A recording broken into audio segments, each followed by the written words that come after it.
Greetings and welcome to the Sunday service for the Unitarian Universalist Church of Pensacola. Our gathered congregation reflects an area along the Florida Panhandle and the Alabama Gulf Coast, and in today's world from anywhere that you choose to join us. I am Reverend Alice Syltie, and it is my honor and pleasure to serve this congregation as minister, a congregation whose mission is to celebrate diversity, strive for justice, and inspire love. If you are new to us and would like to learn a little bit more about who we are, please reach out. I would love to talk with you. We begin our service this morning with the lighting of our chalice and music for gathering and centering.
A Place of Belonging and Caring by Kimberly Ann Carlson.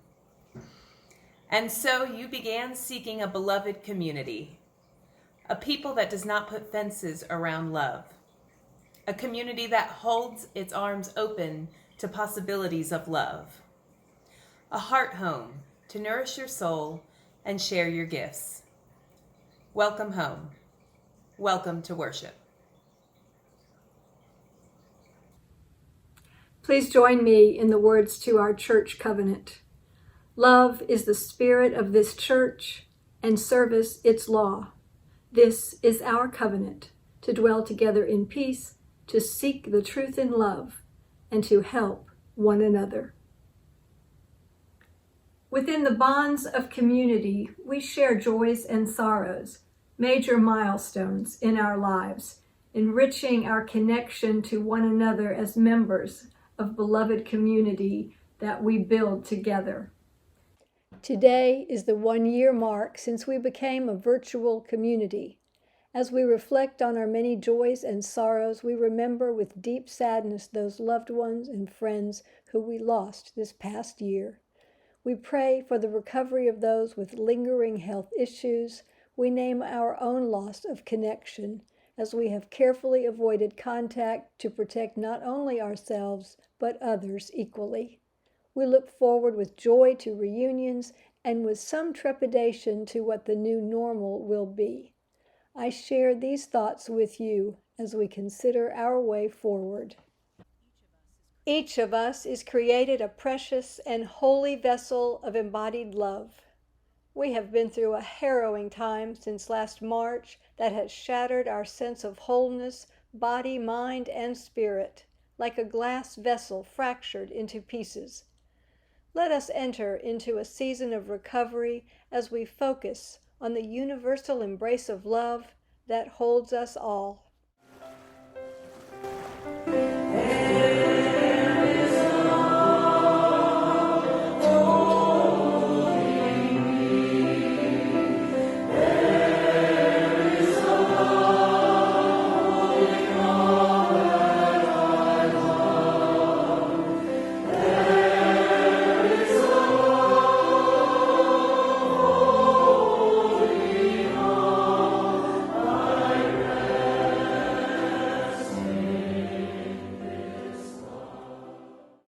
Beach glass begins as something whole and yet discarded. As it is tumbled by the sea, it is broken and polished until it becomes a treasured mineral gem. We do not embrace that suffering is necessary or God-given, but that suffering is a part of life. When pain comes and brokenness enters our lives, we gather in the resources for strength, friends and loved ones, a community that reminds us of the treasure that we all are, worthy of new life in the midst of hopelessness. In a year when pandemic has wreaked havoc on our world, we begin by affirming our journey to health and wholeness.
That Tuesday back in February that ended the weeks of Mardi Gras celebration, Fat Tuesday, brought the Christian world to Ash Wednesday and then into the season of Lent.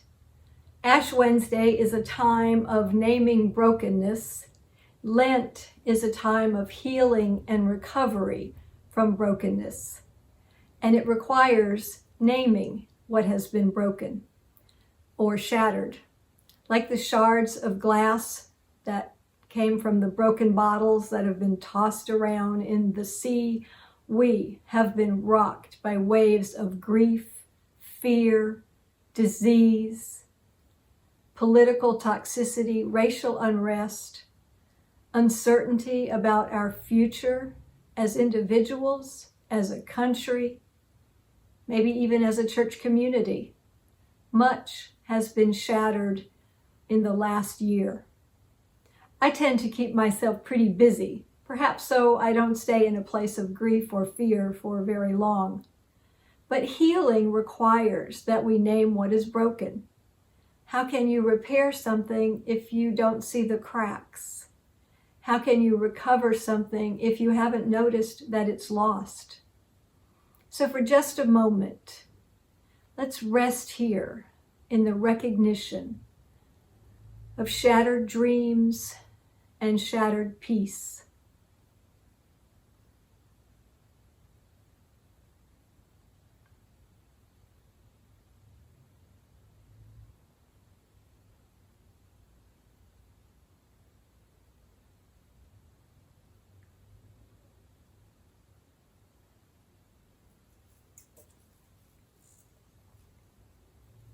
While Lent honors the 40 days that Jesus spent in the wilderness, Passover, which starts Saturday, March 27th, honors and commemorates the exodus from Egypt of the Israelites. According to the story, the Israelites spent 40 years wandering in the wilderness following their exodus from Egypt. The number 40 is significant in biblical writing as a time of testing. One author wrote, "Both Christians and Jews celebrate renewal at this time, ironically during the season of renewal, spring. Personally, I don't think there was any accident or coincidence to that. I think the seasons of the year are a powerful influence on our physical, emotional, psychological, and spiritual sensitivities. and most likely influenced the dates of those seasonal celebrations. Last year, at exactly this time, we were preparing for the season of renewal and hope, when in a split second, our entire reality was altered. It literally happened that fast, with a news announcement that we were indeed in the midst of a pandemic. That next year, this past year, would certainly qualify as a wilderness experience or journey. We have been and still are captives of many circumstances beyond our control, and are making a new way through a land we know not. Our future, much of it still hidden from our sight, continues to unfold before us. The first thing I want to say on this milestone moment is thank you. Thank you to everyone who embraced every opportunity to take the longer view.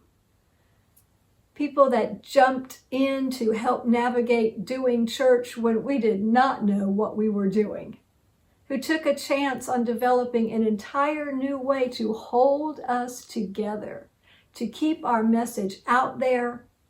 I'm going to say we dug deep to mine our own resources for perseverance, and we kept on keeping on, even through challenges we never imagined. I don't know how old those dogs are that can't learn new tricks, but I know some of us who were scrambling to acquire a host of new skills, speaking for myself, who were not exactly spring chickens.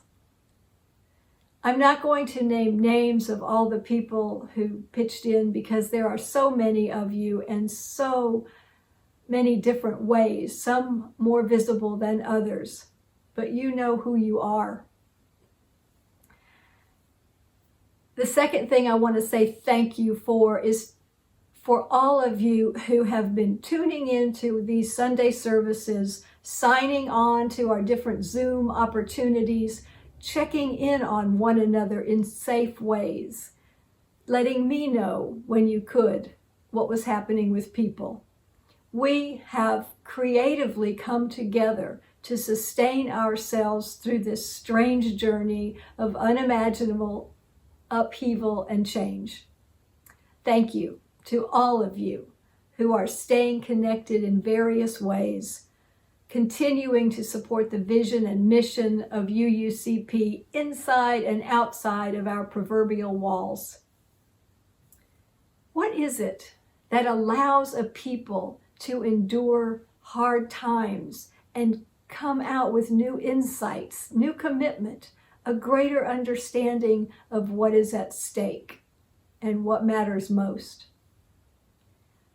What helps people find creative responses to unforeseen events? What holds us, and what holds the treasures that we hold? I want to say that we are held by love, the love of special people in our lives, by family, by friends, by community, and most importantly, by a community that teaches us how to love and be loved. Now, you might think that a person doesn't need to be taught how to be loved unless you have or know someone who has been wounded to the extent that they can no longer trust love. And if that's the case, you probably know the pain of being or loving someone for whom that is true. I think across our country, some of that kind of wounding, well, a lot of that kind of wounding has happened over the last year. Some of it is obvious and some is hidden from view. Perhaps right within our own smaller communities, for sure in the larger world. We have been disappointed by institutions, by communities, even in some cases by close friends and family. Increased anxiety exacerbates situations and conditions. And not everyone grows up held by a love that reinforces the internal and external resources that help us through tough times. A church can be that community of support and love, a place that holds us through a lifetime of joy and sorrow. Last month, we had a few opportunities to observe the role of the Black church in the civil rights movement of the 60s. I say the 60s because that's when so many well-known events in my lifetime happened. The Freedom Rides, the bombing of the 16th Street Baptist Church, the Children's March, the March on Washington, D.C., and the march from Selma to Montgomery across the Edmund Pettus Bridge. All of these played out on the news between 1960 and 1965. That momentum and power for that movement was nurtured and supported by the Black church. Not just at that moment. It was nurtured in love and support for people enduring immense suffering throughout the years of abuse from slavery in our country. The story of the Israelites escaping from slavery in Egypt was a powerful story for enslaved people in our country. The missionaries set on converting slaves to Christianity introduced them to a story that brought them hope and courage, the very thing the white slave owners feared. When the slave community began to worship in their own praise houses, small churches, they reclaimed ritual, music, dance, singing. That was a part of their own story, their heritage, their history. The church was a vessel of love, a holy place that held the pain and suffering of slaves, as well as the hope and faith and courage it took to speak up, speak out, and put their lives on the line to break the chains of slavery and oppression in its many forms. Unfortunately, those forms have continued through the period of so many lynchings and into new structures of abuse and oppression in today's world. Mass incarceration, violence against people of color, police brutality, voter suppression in so many subtle and not so subtle ways. The list just goes on. I watched the PBS special on the Black church as a watch party with other Unitarian Universalists. Through the watching and the comments that were made, I got an even greater insight into how an experience of church with the stories, scripture, music, the shared history and experience gave a people a sense of belonging, of tradition, and the courage to endure unimaginable hardships for the sake and love of future generations, of their children and of their children's children. Unitarian Universalism is a vessel, a container for the spiritual growth, the search for truth and meaning, for purpose, and for principles we hold dear. We are not building a church for people who have all shared the same experience. We are building a church that welcomes people with a variety of past experiences and histories. And we are looking to build a world that embraces a set of values and principles respectful of the inherent worth and dignity of every person and the interdependent web of which we are all a part. We seek to gather as a wide variety of people who tell stories to our children that live and grow in them, giving them strength to endure hard times. And then we hope to see them live and share that love, that trust in love with the greater world. There's a reason I have committed to serving our UU congregations, both as a volunteer and a paid professional, I guess most of my adult life. It's because I know that in my own growing up years in Unitarian Universalism, there was the foundation for a certain kind of strength that I believe has carried me through major disappointments and times of grief. And what I have always hoped that I could do was help our congregations be that place for other people, be that source of strength for others. It starts with the environment that we create and provide for our children and their families, the stories that we tell and how we tell them. It continues as we remain the community that loves and supports them through all the tough and tender moments of growing up. A community that walks with them as children and as adults. I have seen adult lives transformed by finding their place in our congregations. I know that we have the resources and the ability to be a place of love and strength and of fostering principles and values that are saving messages for the world. For me, it was not the church alone. It was also the commitment my family had to being a part of the church. We went every Sunday. My mom taught Sunday school. She ordered the books that were part of the curriculum back then, and she read them to me at home. We attended Friday night fellowships every first Friday of the month. We went as a family. There were dinners, there were pancake breakfasts, flower communion at Easter, Christmas Eve services, marches we participated in with church friends. The church was this entire educational and communal home. Not that as an adult there haven't been disappointments. Even coping with the disappointments, though, is part of the continued growing and learning about what it means to belong and to contribute to a community that you believe in. I don't have a lot of religious language to back up what keeps me going. Faith, I say, is simply that thing that allows me to face each new day, to get up out of bed in the morning.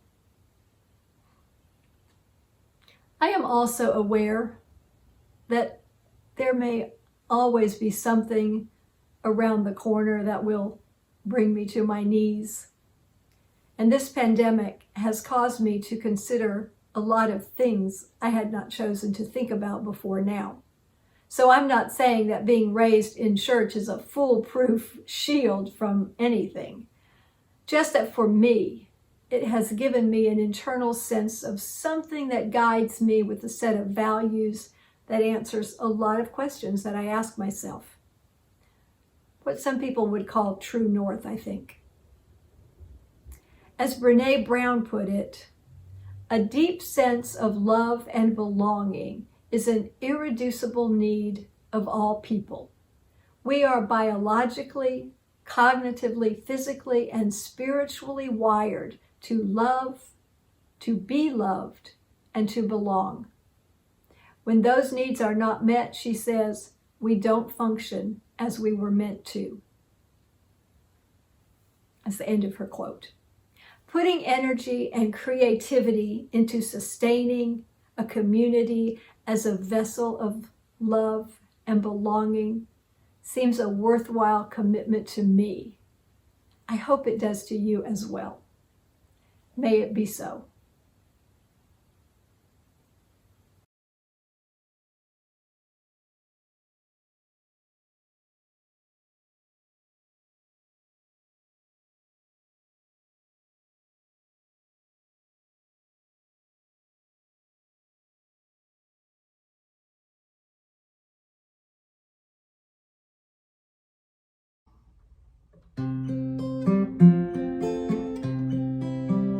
Where is our holy church, where race and class unite, as equal persons in the search for beauty, truth, and right? Where is our holy writ, where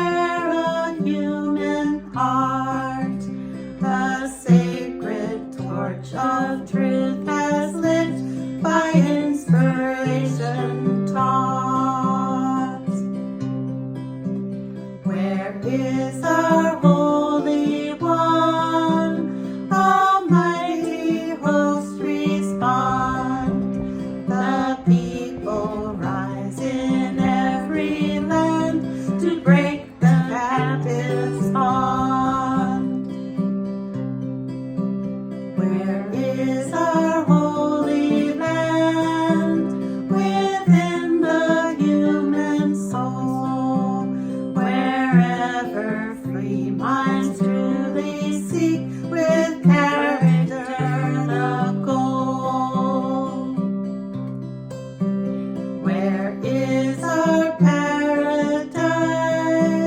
Can aspiration sight, wherein we hope to see arise 10,000 years of right.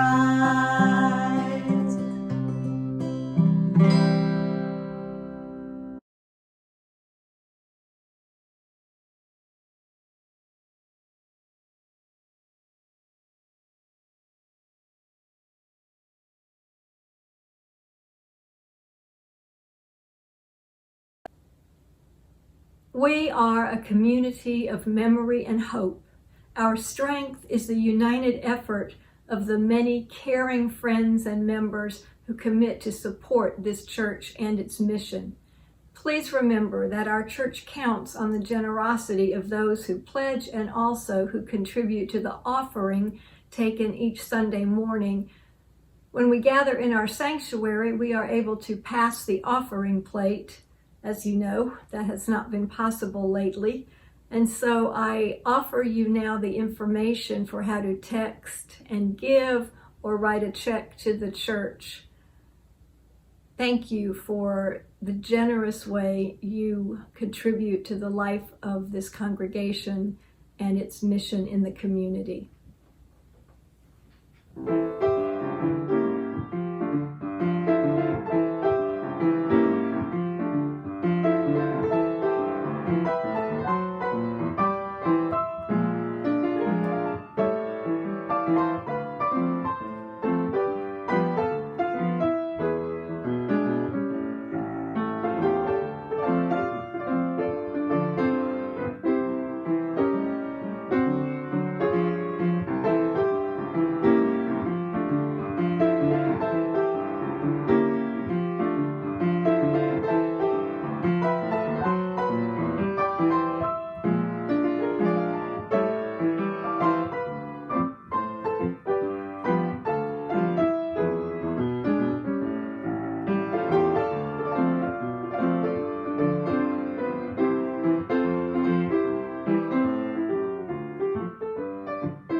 Dear ones, this week marks the 1-year anniversary when nearly all of our congregations moved to virtual operations.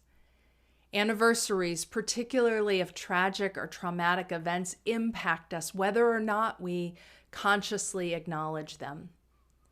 I'm reminded of the words of Unitarian Universalist minister Max Coots, who writes, "When holidays and holy days and such times come, when anniversaries arrive by calendar or consciousness, when seasons come as seasons do, old and known but somehow new, mark the time." And so it matters that we mark this time, the anniversary of a year like no other. So much grief, so many dear loved ones who've died, so much tragedy on a scale it is hard to comprehend. Anniversaries invite us to remember, and in a year like that, that is a heavy reality. If you are feeling fragile, grieving, depressed, forgetful, or just plain exhausted, know that you are not alone, that this is normal. It matters that we reach out when we are in need. It also matters that we give ourselves time to feel, to just be present to your emotions, to the grief and the loss. Be compassionate and gentle with yourself and with others. We are all mourning the collective trauma of this year, even as we still experience it, even as we still live with distance from loved ones, isolation, health risks, and unbelievable stress. As we mark this anniversary, we also remember all the ways that we have continued to say yes to our values, to one another, to life. Many of you have been on the front lines of the crises this year as doctors and nurses and essential workers, as chaplains and caregivers and pastors, as first responders, as religious educators and teachers, as organizers and community leaders, as artists and musicians, as loved ones and family.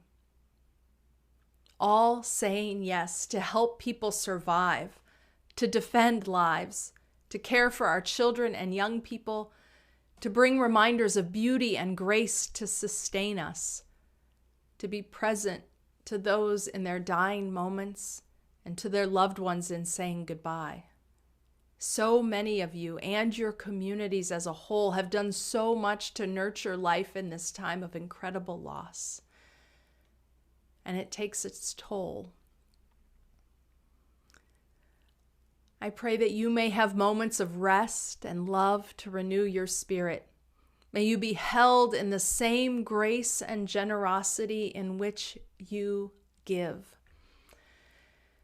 It is my hope that as we mark this anniversary, we will remember and acknowledge the sorrows, and that we will also acknowledge the things that we have learned about ourselves and about our faith.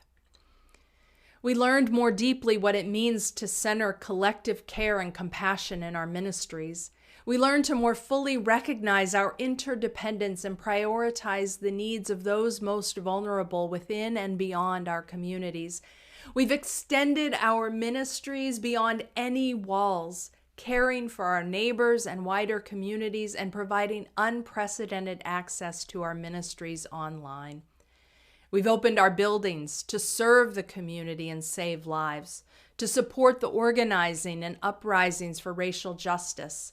We've organized food pantries, first aid resources, homeless shelters, and distributed essential goods.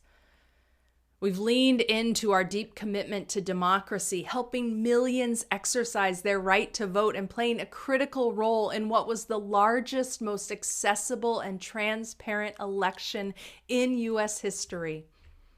We leaned into relationship across our congregations and wider association, partnering and sharing ministry like never before. We've been generous, innovative, courageous, imaginative, and loving at a time when that has been needed most.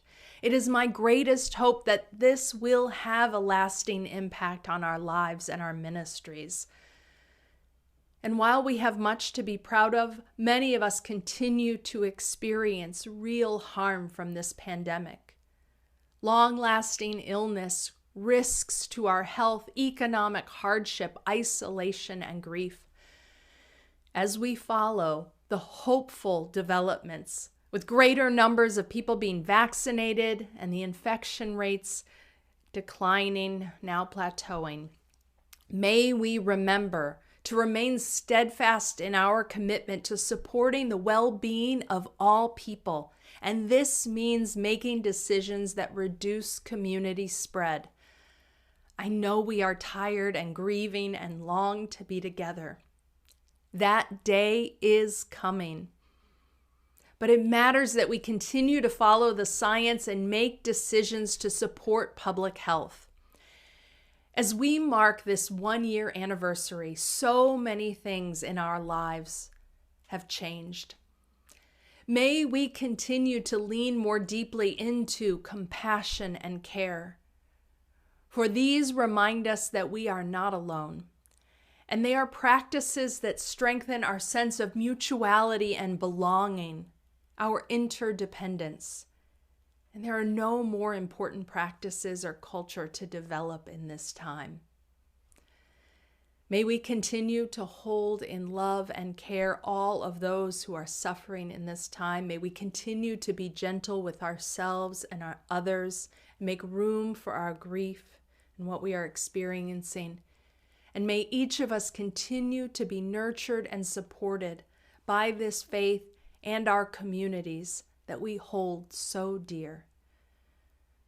Much love to all of you, and many blessings.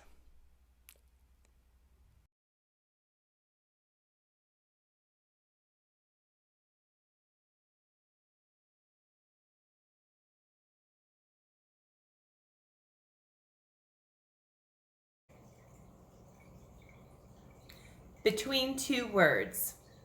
Boris Novak, translated by Mia Dintinjana. Between two words. Choose the quieter one. Between word and silence. Choose listening. Between two books. Choose the dustier one. Between the earth and the sky. Choose a bird. Between two animals. Choose the one who needs you more. Between two children. Choose both. Between the lesser and the bigger evil. Choose neither. Between hope and despair. Choose hope. It will be harder to bear.